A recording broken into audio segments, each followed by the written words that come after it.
Nos costó todo despojarnos del tirano. Perdimos nuestro hogar y nuestro sustento. Nos prometieron un lugar del cual fluía leche y miel, pero ahora solo vemos el desierto. El calor del día derritió mi calma y el frío de la noche parece que congela mi fe. Pero aún así, este desierto contiene un consuelo inesperado. Puedo ver rastros de belleza. Sé que Dios está en el desierto.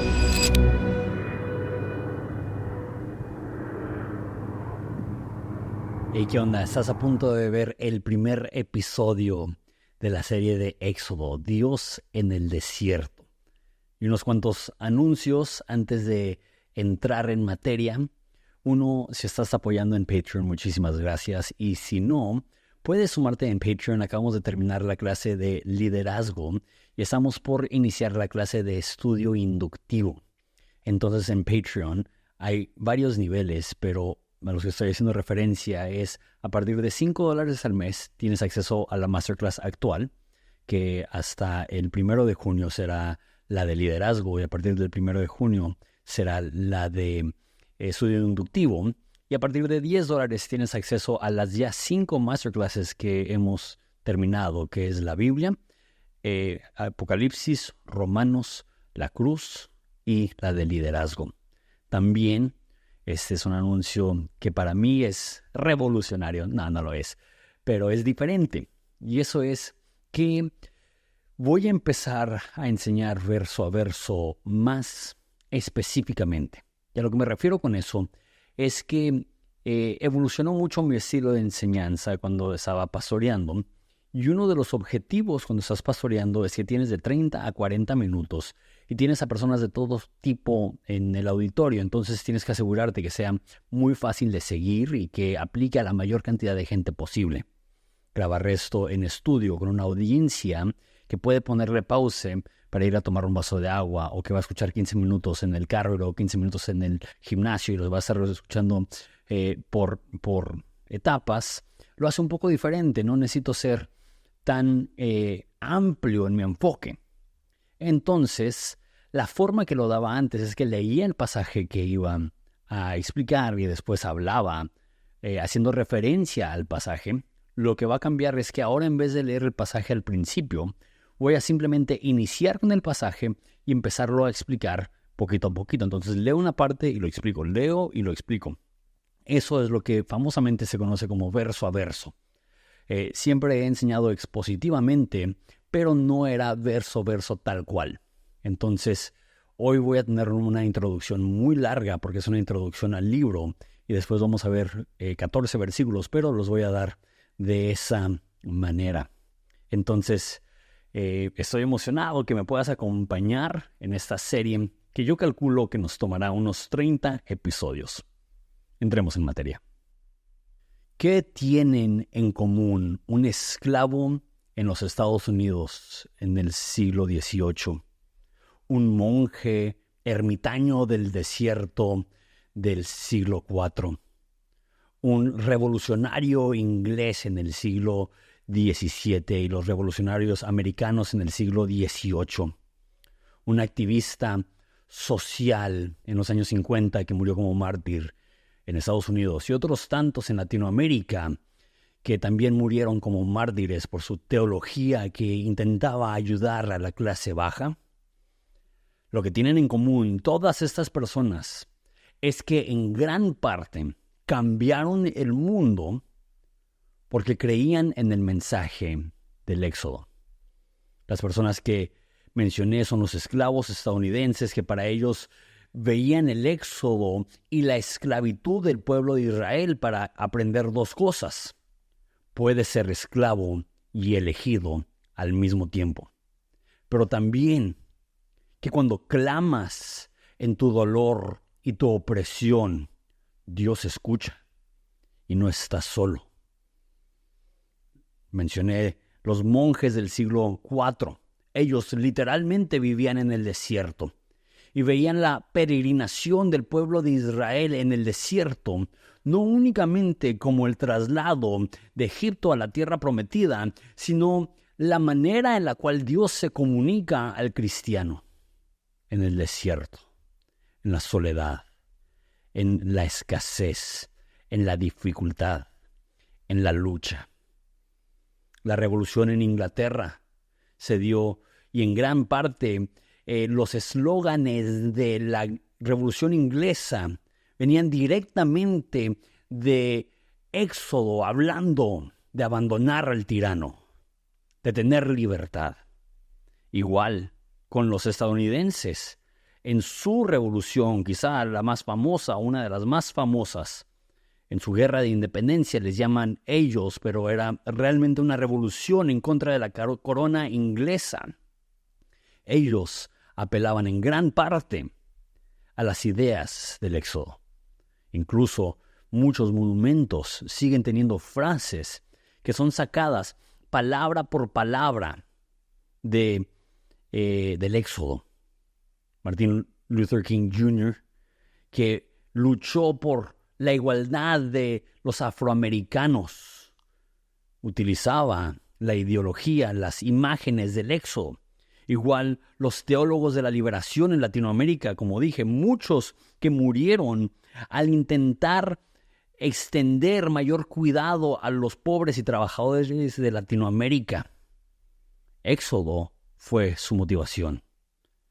Martin Luther King Jr., que lo mencioné hace un segundo, en su último discurso antes de ser asesinado, lo leí completo, son 40 minutos de discurso, está transcrito, hace muchas alusiones al faraón, a la esclavitud, al éxodo, pero termina sus últimas palabras antes de ser asesinado, sus últimas palabras públicas, terminan así: tenemos días difíciles por delante, pero realmente no me importa ahora, porque he estado en la cima de la montaña y no me importa. Como cualquiera, me gustaría vivir una vida larga. La longevidad tiene su lugar, pero ahora no me preocupa eso.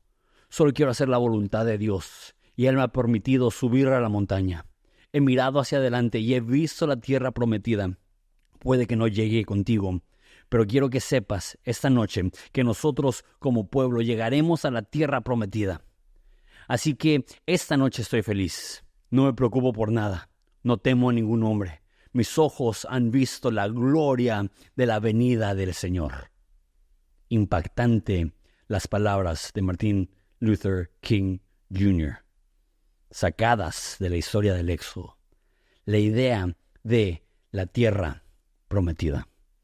Esta historia, en mi opinión, es la historia que más ha impactado a la humanidad, la historia de la Biblia que más ha impactado la humanidad después de la crucifixión. La idea de una muerte sacrificial, la idea de el sacrificio máximo, la idea del amor puro, esa es la idea que más ha revolucionado el mundo. Napoleón dijo que por él había millones de hombres que podrían morir. Pero dijo, después de mi muerte, no habrá muchos que morirán por mí. Pero Jesús, 1800 años al momento que vivió Napoleón, después de su muerte, siguen habiendo millones que morirían por él. No hay nada que ha impactado más la historia humana probablemente que la historia de la cruz de Jesús. Sin embargo, si yo tuviera que decir cuál es la segunda historia que más ha impactado al mundo, yo diría la historia del Éxodo. Ninguna historia ha influenciado tanto a las personas. ¿Por qué? Quiero dar 4 razones por las cuales la historia del Éxodo resuena tan profundamente en el corazón humano. La primera, el faraón representa la injusticia y la tiranía. Y porque muchísimas personas a lo largo de la historia humana han sido víctimas de injusticia. Tú, querido amigo que estás viendo este video, estoy seguro que en algún momento tú has sido víctima de la injusticia. O muchísimos pueblos, y hablando no únicamente de los individuos, sino muchos pueblos han estado bajo un tirano. Han sentido esa opresión, han sentido esa soledad, han sentido esa desesperación. Como digo, a lo mejor no es un tirano nacional, a lo mejor es un mal padre, un mal jefe. Algunas personas que pueden llegar a estar bajo un liderazgo disfuncional, ya sea en un ámbito social o espiritual. Pero ¿cuántas personas ahorita están bajo el yugo de un dictador? Una de las formas más comunes de ver este libro es cómo ser libre de la opresión del tirano. La segunda razón que esta historia impacta a tantas personas es que el faraón representa la esclavitud a nuestros deseos y a nuestros pecados. Jesús hablaba con los fariseos y él les dijo, ustedes son esclavos. Y los fariseos muy equivocadamente dijo, nosotros jamás hemos sido esclavos de nadie. Una de las partes más fundamentales de la historia hebrea es que fueron esclavos y después fueron librados para entrar a la tierra prometida, pero ellos dijeron, no hemos sido esclavos de nadie. Y Jesús dice que quien peca es esclavo al pecado. Los místicos del desierto veían Egipto como una imagen de nuestras pasiones, de nuestros deseos sin filtro. Para los místicos, uno de sus objetivos era matar estos deseos carnales.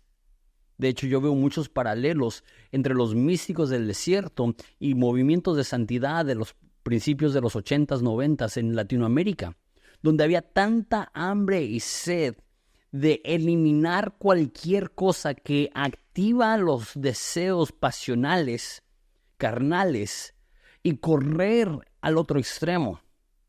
Los místicos del desierto tomaban en gran parte la imagen de Egipto y del faraón como la imagen del pecado, de la opulencia y de los deseos carnales. El faraón, la tercera forma de ver esa historia, la tercera razón que tantas personas se han identificado con esa historia, es porque el faraón representa también las fuerzas malévolas espirituales. La Biblia hace alusión que si no estás bajo el poderío, el mando, el reino de Dios, te has aliado con el enemigo. Y el enemigo, así como el faraón, nos pone en servidumbre. Perdemos nuestra autonomía, perdemos nuestra libertad. No hay mayor esclavo que aquella persona que le ha dado rienda suelta a sus deseos y a sus pasiones. Y número 4, y pienso mucho en los afroamericanos, que fueron las primeras personas que mencioné. Creo que Egipto y el faraón representan el silencio de Dios en el momento más trágico de tu vida. Esto es difícil. Esto es prácticamente universal.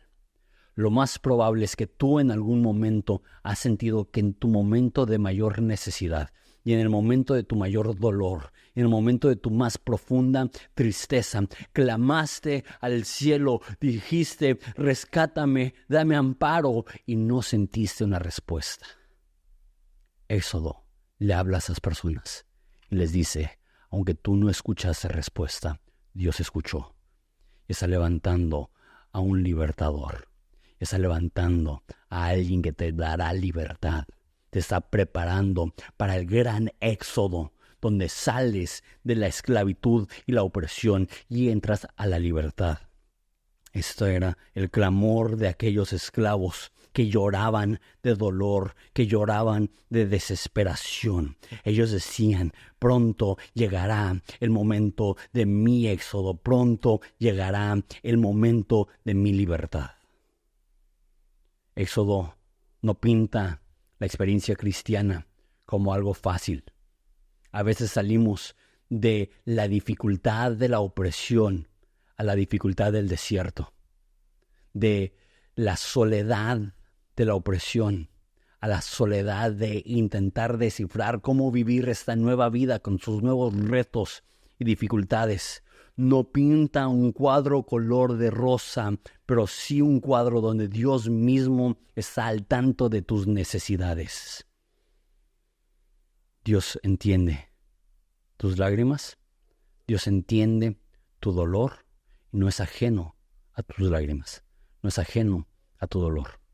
Dice en Salmos que Dios guarda cada lágrima en un frasco. Que es como si divinamente cada vez que tú llevas tu cuerpo al extremo, que no tienes opción más que derramar lágrimas en dolor, Dios se acuerda de cada una de esas lágrimas y no es indiferente. Y el Éxodo nos habla de eso. Okay.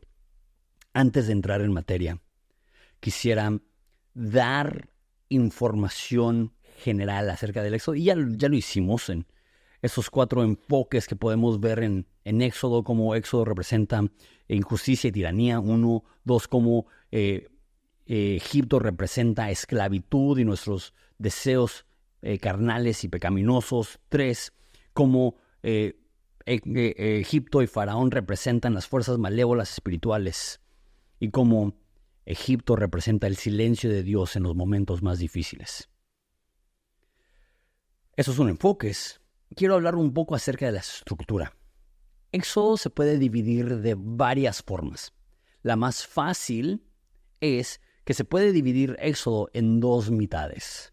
1 es la narrativa, es la historia, y 2 es la ley.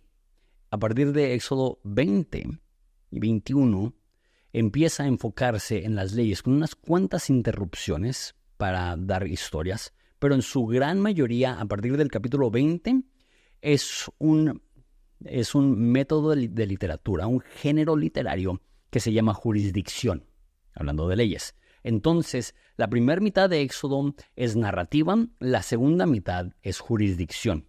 Ahora, yo estoy demasiado emocionado por enseñar las 2 cosas. 1, la historia de Éxodo me conmueve y me anima y me inspira y es de las mejores. No solamente de la Biblia, de la humanidad. Pero 2, estoy tan emocionado de adentrarme a la ley de Moisés. Y tú dices, ¿qué? No sé si alguna vez decidiste leer la Biblia en un año y empezaste en Génesis y a todo dar y llegas a Éxodo y a todo dar y a partir de Éxodo 20 te topas con cosas que son tan difíciles de ver la importancia, ¿no? Si el buey de tu vecino cae en un hoyo en tu propiedad, ¿qué va a pasar? ¿No? Si tienes manchas leprosas en tu mano y tú dices, ok, interesante, ¿eso cómo me ayuda? Hablaremos a gran detalle de eso y me emociona porque el Nuevo Testamento dice, toda la Biblia es inspirada por Dios y es útil. Y una de las cosas que más me apasiona del mundo es ver los textos olvidados por la mayoría y ver cómo se pasea el Espíritu de Dios entre las palabras aún del Antiguo Testamento, aún del género literario, jurisdicción. No soy el único. He estado leyendo muchísimos escritos antiguos. De hecho, están en mi canal, he estado subiendo y seguiré subiendo. Y algo que me ha impactado, por ejemplo, en la epístola de Bernabé o en la carta de Gregorio a los pastores, es como toman la ley y van frase por frase dándole significado. Muy interesante. Se llama alegorías y hablaremos mucho más de eso. Pero para ellos la ley no solamente era lo que Dios escribió para los judíos, pero no tiene nada que ver con nosotros, sino que ven principios aplicables a cada cristiano en cada momento, aún en la ley de Moisés. Entonces se puede dividir fácilmente el libro en estas 2 partes, la narrativa y la jurisdicción. Otra forma de dividirlo, y esa probablemente es la más común, es que dividen el libro de Éxodo en 7 partes. La primera parte es la opresión en Egipto. Eso es Éxodo 1 al 12. Versículo 36. La segunda parte del Éxodo es la salida de Éxodo. Esto incluye la Pascua y el cruce del Mar Rojo. Del capítulo 12, versículo 37 al capítulo 15, 21. La tercera parte es el viaje hacia el Sinaí, que este es el 15, 22 al 18, 27. Y todas las personas lo cambian un poquito, no son tan específicos, pero esa es la estructura general. A partir del 19 al 24 es la revelación en el monte Sinaí. Esos son los preparativos para subir al monte de Moisés. Esos son los 10 mandamientos. Y estas son las leyes y las normas y cómo aplicar los 10 mandamientos. La quinta sección son las instrucciones para la construcción del tabernáculo. Eso es del 25 al 31. Del 32 al 34 es la historia. Dentro de esta género literario, jurisdicción, hace pausa y hay un pequeño episodio de narrativa una vez más. Y esto es cuando Moisés está en el cerro y abajo del cerro el pueblo de Israel hace un becerro de oro. Y Moisés se enoja y hace que beban las tablas de la ley. Y por último es la construcción del tabernáculo. Entonces lo voy a decir un poco más rápido para que sea más fácil. La primera parte es la opresión en Egipto. La segunda parte es la salida de Egipto y el cruce del Mar Rojo. La tercera parte es el desierto hacia el Sinaí. La cuarta parte es prácticamente los 10 mandamientos y las primeras leyes de cómo aplicar los 10 mandamientos. La quinta son las instrucciones para el tabernáculo. El sexto es el becerro de oro y el séptimo es la construcción del tabernáculo. También, espero que no te haya aburrido, ya casi terminamos en esta parte un poco más académica. El libro de Éxodo está en una estructura hebrea antigua que se llama quiasmo. El quiasmo, y espero poder explicarlo bien sin tener un pizarrón para poder escribir, es una forma de poesía hebrea. La poesía hebrea no echa mano de rima. La poesía moderna usa rimas. La poesía hebrea usa estructura. Entonces, el quiasmo coloca al final y al principio la misma idea, la segunda y la penúltima idea igual, y así sucesivamente la tercera idea y la antepenúltima igual, y es como un espejo.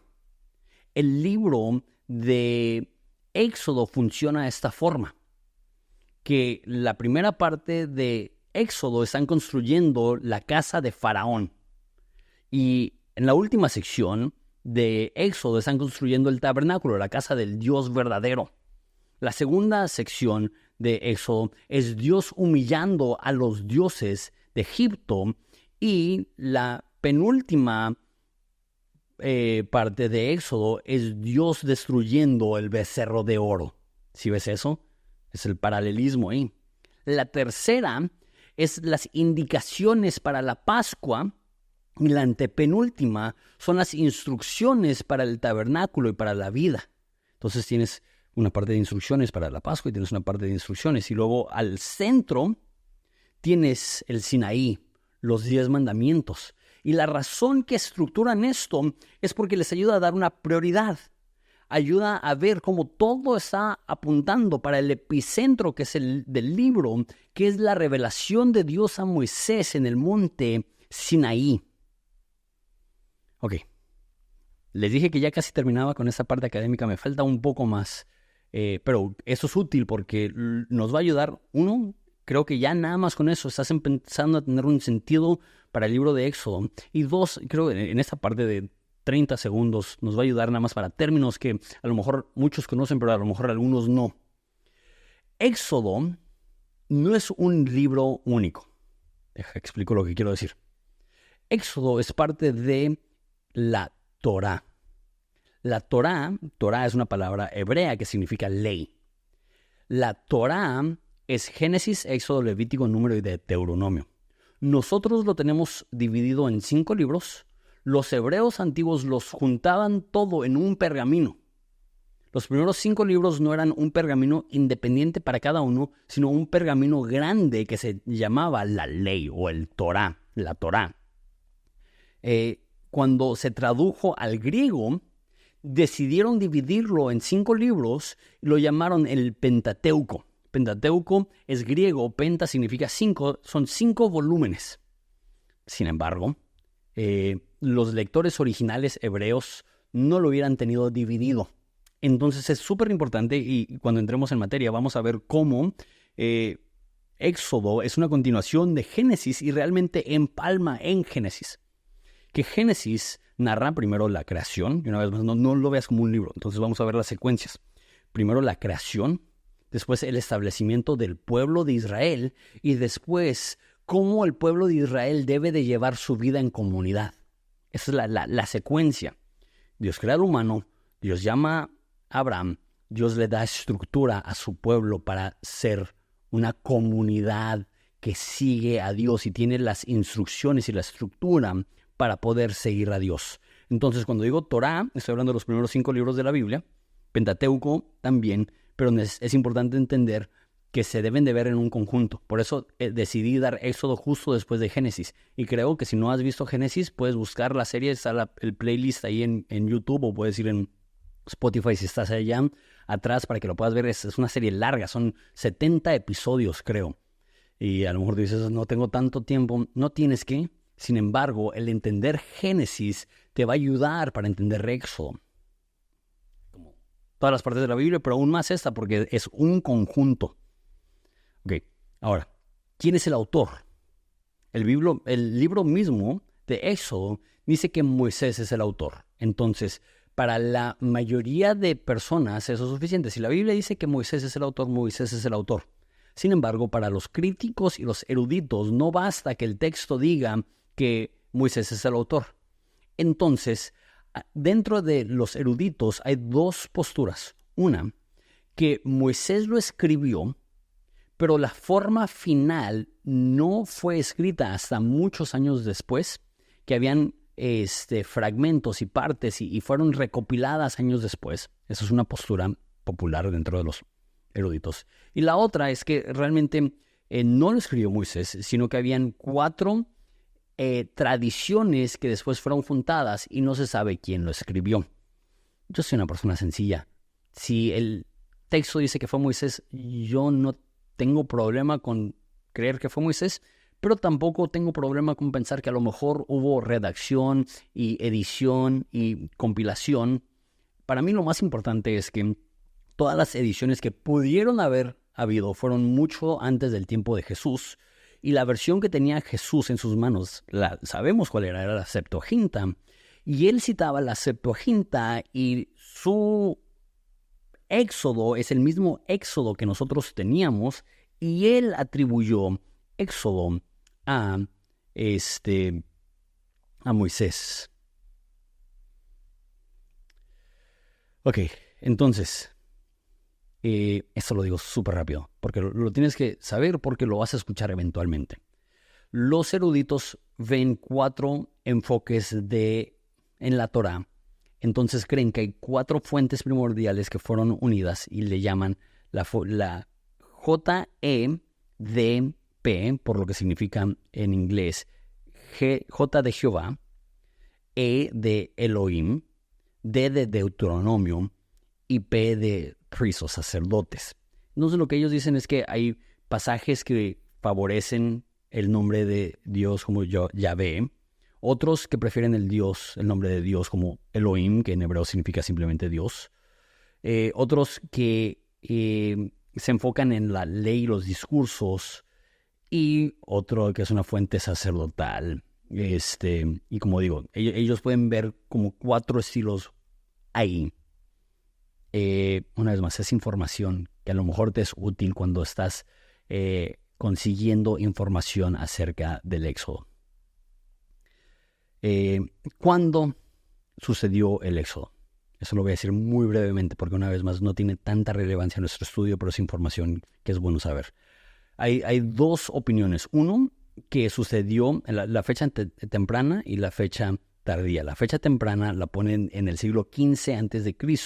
y esto es tomando una lectura literal de Primera Reyes 6.1, que menciona que el templo de Israel fue comenzado 180 años después del Éxodo.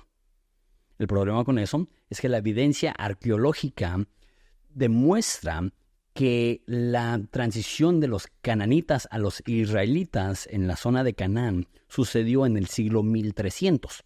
Entonces personas dicen, ok, entonces el Éxodo debió haber pasado en el 1300. También dice en Éxodo que los hebreos construyeron la ciudad de Ramsés. La ciudad de Ramsés fue construida alrededor del año 1300 a.C.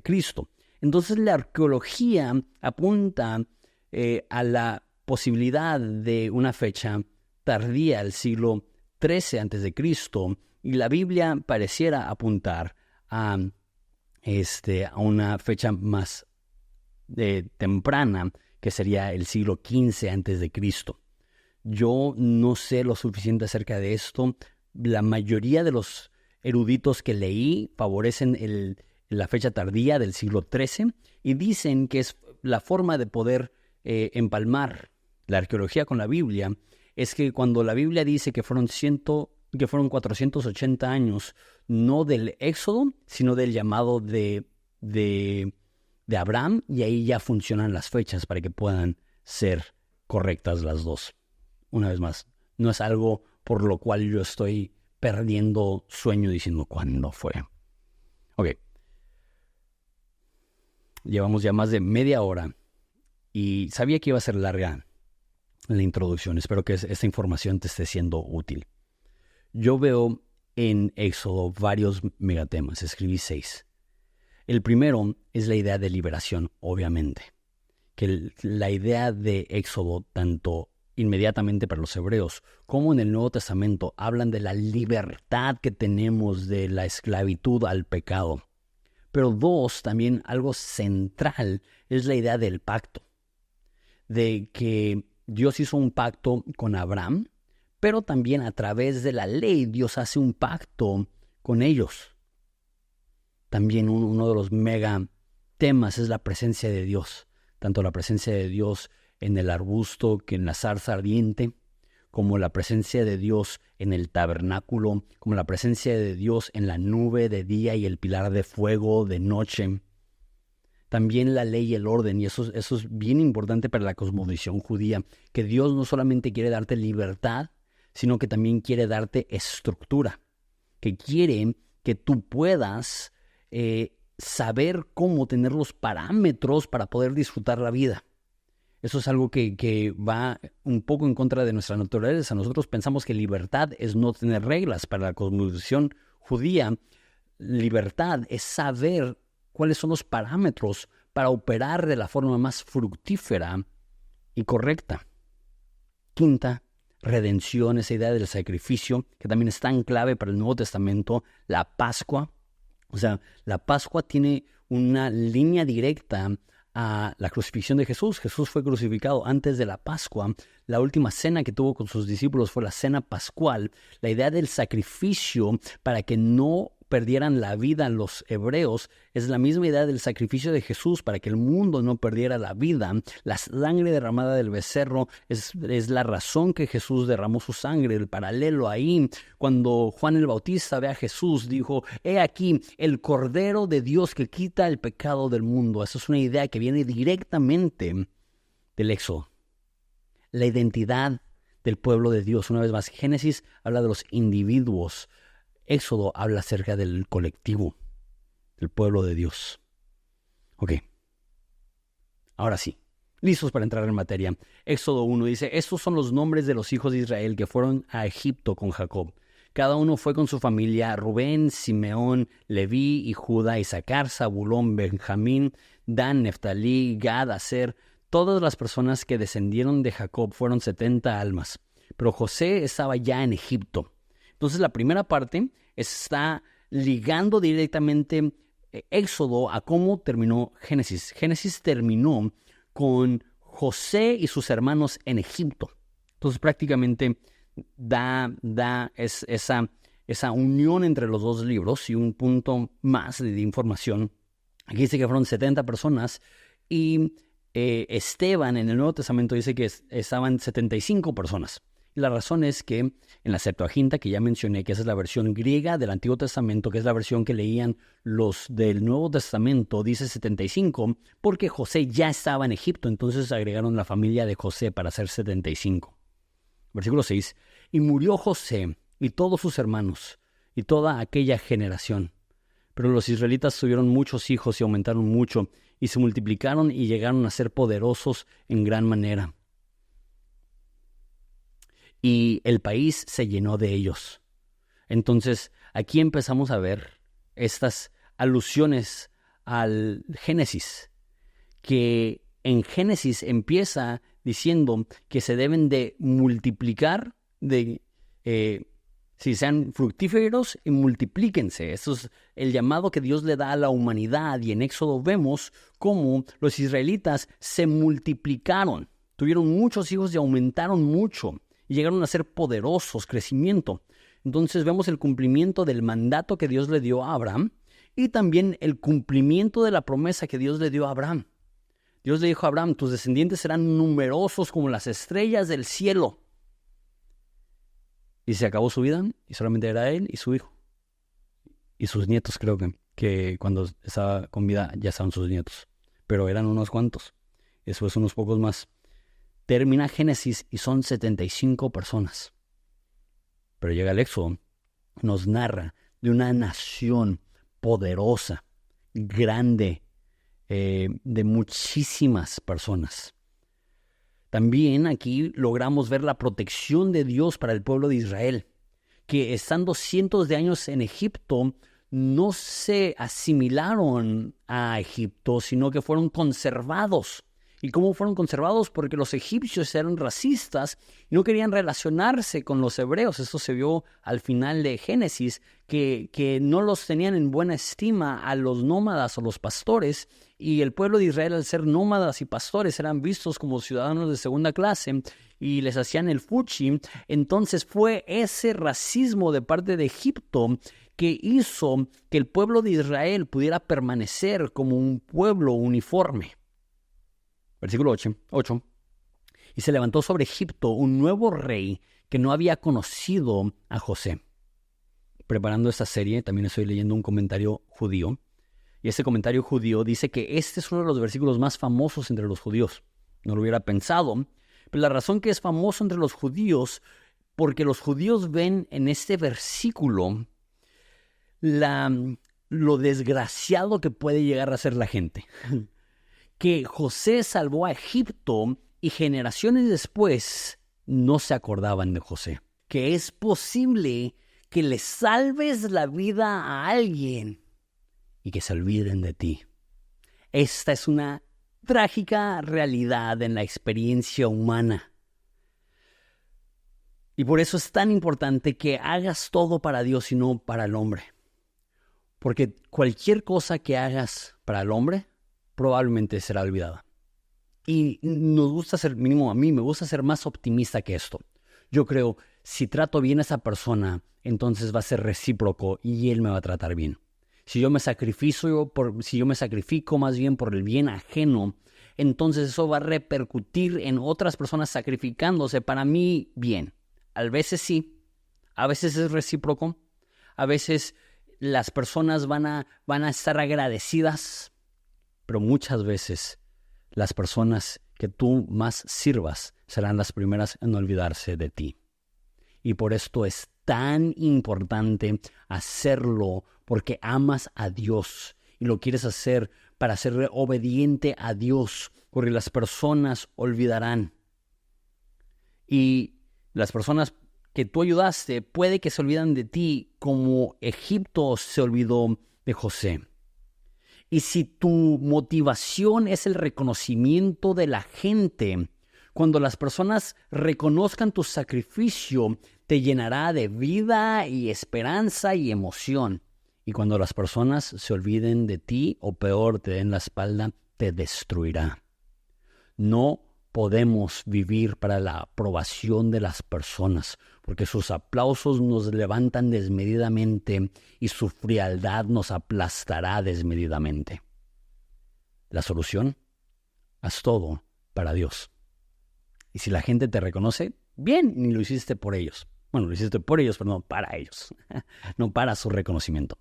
Si la gente se olvida de ti o no te reconoce, bien, lo hiciste para Dios. Y Él, dice Jesús, que cualquier cosa que tú haces en lo oculto, Él te recompensará públicamente.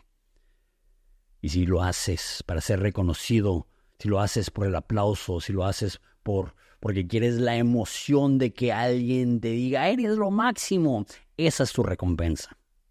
Hagamos para Dios porque si lo hacemos para el hombre, la recompensa es fútil. Versículo 9. Y dijo a su pueblo, miren, eso es Faraón, miren, el pueblo de los hijos de Israel es más numeroso y más fuerte que nosotros. Fuerte, a ese nivel se habían procreado y se habían multiplicado los hijos de Israel. Procedamos pues astutamente con él. No sea que, él hablando del pueblo de Israel, no sea que se multiplique y en caso de guerra, que se una también con los que nos odian y pelee contra nosotros y se vaya del país. Interesante. Aquí veo dos preocupaciones. Uno, tienen miedo. Egipto estuvo en muchas guerras durante el tiempo de Ramsés. Si es durante el tiempo de Ramsés, tuvo una guerra famosísima con los hititas. Y piensa Egipto que si Israel se quiere unir con los enemigos de Egipto, entonces serían demasiado fuertes para resistir.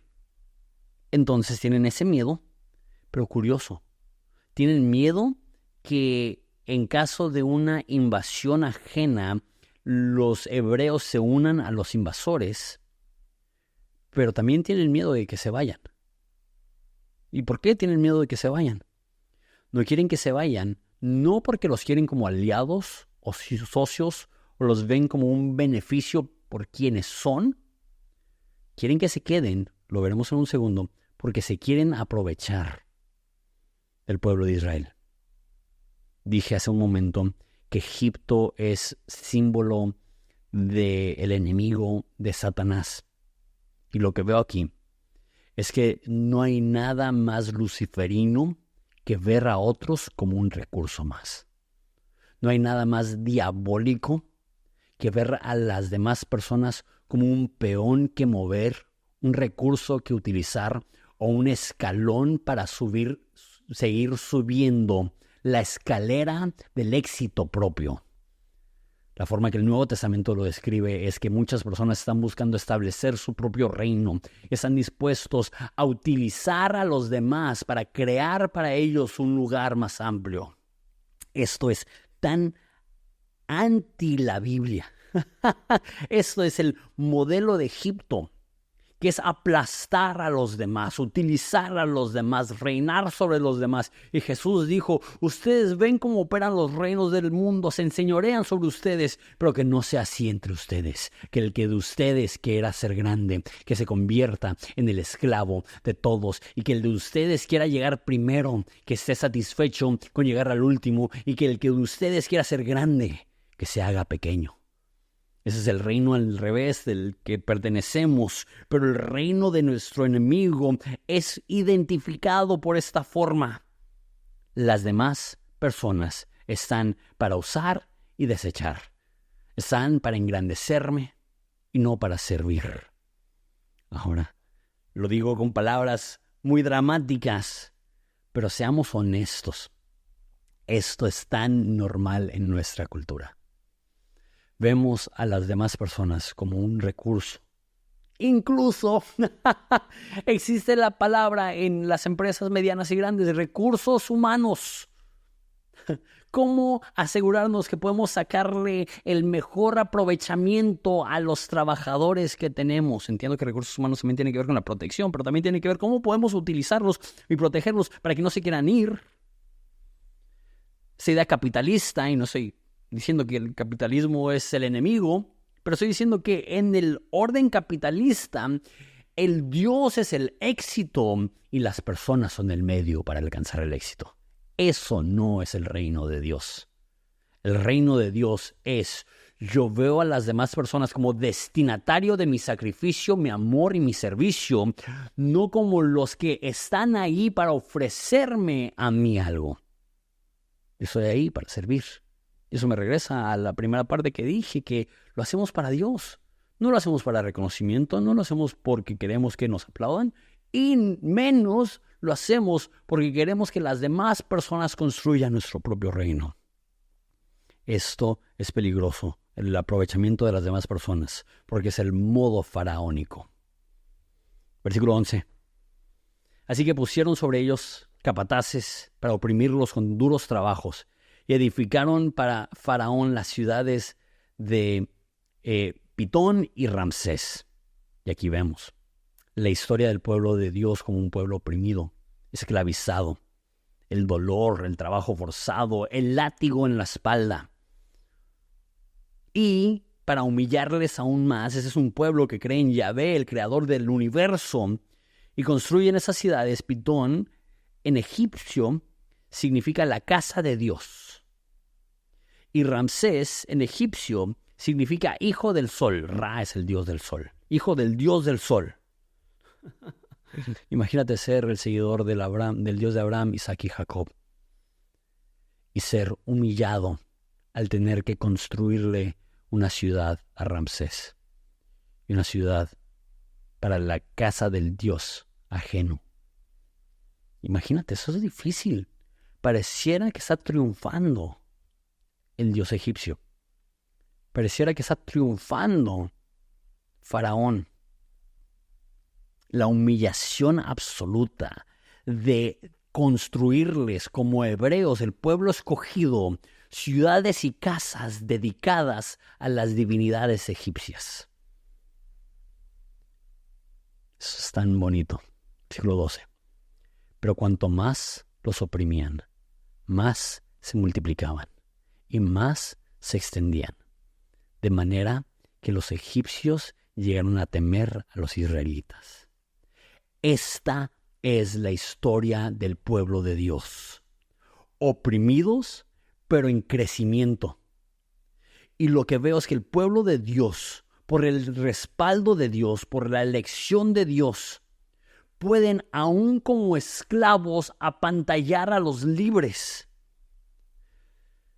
Y los que han sido elegidos por Dios son como plantas en el desierto, que retoñan aún a pesar de la escasez, que crecen aún a pesar del dolor, que aún la falta de agua están equipados para eso. Eso es en gran parte lo que significa ser parte del pueblo de Dios, que floreces aún en el desierto, que creces aún con detractores, que avanzas aún con oposición, que aún los latigazos que recibes en la espalda no pueden limitar la obra de Dios en ti. Al contrario, la obra de Dios sigue creciendo exponencialmente sin importar la oposición. Qué padre ser parte del pueblo de Dios. Ahora, no quiero pintar eso de color de rosa. Siguen siendo esclavos, pero esclavos elegidos con un propósito. En la víspera de la libertad. Y a punto de entrar al desierto. Y eso es parte de la cosa difícil. No es libertad, tierra prometida. Es libertad, desierto, tierra prometida. Libertad, lucha, descanso. Libertad, ley, estructura, sacrificio, nueva vida, paraíso. La promesa de Dios no es que siempre estarás en un puesto de honor. La promesa de Dios es que aún en la opresión Él no se olvidará de ti y te respaldará aun cuando el mundo te haga frente. Aunque el universo esté en tu contra, mayor es el que está en ti que el que está en el mundo, y ya sea José en la cárcel, Abraham sin hijos o el pueblo de Dios en esclavitud. Dios seguía con ellos y seguía prosperándolos y levantándolos sin importar quién se levantara en contra de ellos. Aún la nación más fuerte, aún Faraón mismo, les tenían miedo. Si eres hijo de Dios, los que te oponen, los que se oponen a ti, los que te dan la contra, lo harán por temor a lo que Dios hará en ti. Aún en el olvido, Dios está contigo.